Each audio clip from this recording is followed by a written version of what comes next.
একটা শহীদ পরিবারের কন্যাকে যারা রেহাই দিচ্ছে না, আমরা ঘৃণা ভরে সেই দেশ সেই জাতির শত্রু হিসেবে যারা কাজ করছে তাদেরকে আমরা জাতির কাছ থেকে প্রত্যাখ্যান করতে চাই। সম্মানিত ভাই বোন বোনেরা, আপনাদের জন্য দোয়া করি আমরা, দেশবাসী শুধু নয় গোটা বিশ্ব দোয়া করে যে এই জালিমের হাত থেকে আপনারা জীবন বাজি রেখে হাত পা হারিয়ে চোখ হারিয়ে যারা আমাদের এই সুন্দর বাংলাদেশ দিয়েছেন, আপনাদের চোখের জ্যোতি হারিয়ে যারা বাংলাদেশকে আলো দিয়েছেন, যারা পা হারিয়ে বন্ধুত্ব বরণ করে পঙ্গু বাংলাদেশকে নতুন বাংলাদেশে পরিণত করেছেন। আমরা বহুবার বলেছি যে আপনারা হয়তো পঙ্গু হয়েছেন, কিন্তু আমাদের পঙ্গু বাংলাদেশটা আবার নতুন করে দাঁড়াতে পেরেছে।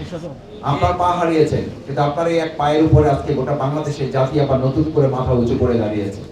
সেই জন্য আপনারা বলেন যে আমার একটা পা গেছে, আমার কোনো আপত্তি নেই, আমার প্রয়োজনে এই দেশের জন্য, জাতির জন্য, ইসলামের জন্য, সুন্দর একটা বাংলাদেশ বিনির্মাণের জন্য আর একটা পা দিতেও আমরা রাজি আছি।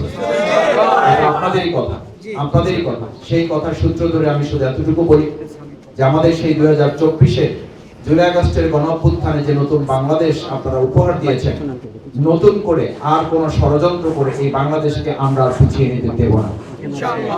এবং আপনাদের এই পায়ের সাথে, আপনাদের এই চোখের সাথে, আপনাদের এই গুলির সাথে, আপনাদের এই ত্যাগ এবং কোরবানি, আপনাদের এই নির্মম নিষ্ঠুর যে আপনাদের আচরণ করা হয়েছে, আপনাদের এই কষ্টের সাথে নতুন করে আর কেউ যাতে বেইমানি করতে না পারে সেই সুযোগও আমরা বাংলাদেশে আর কাউকে করতে দেব না।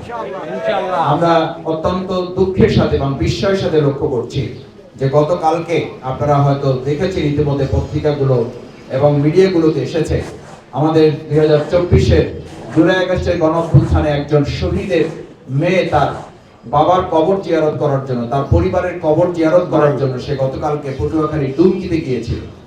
সেই কন্যা সন্তানটাকে পাশবিক নির্যাতন করে তার শিরোধারণী করেছে কতিপয় দুষ্ট চক্র দুষ্কৃতিকারীরা, দলবদ্ধভাবে তার ইজ্জত লুণ্ঠন করেছে। একটা শহীদ পরিবারের কন্যাকে যারা রেহাই দিচ্ছে না, আমরা ঘৃণা ভরে সেই দেশ সেই জাতির শত্রু হিসেবে যারা কাজ করছে তাদেরকে আমরা জাতির কাছ থেকে প্রত্যাখ্যান করতে চাই।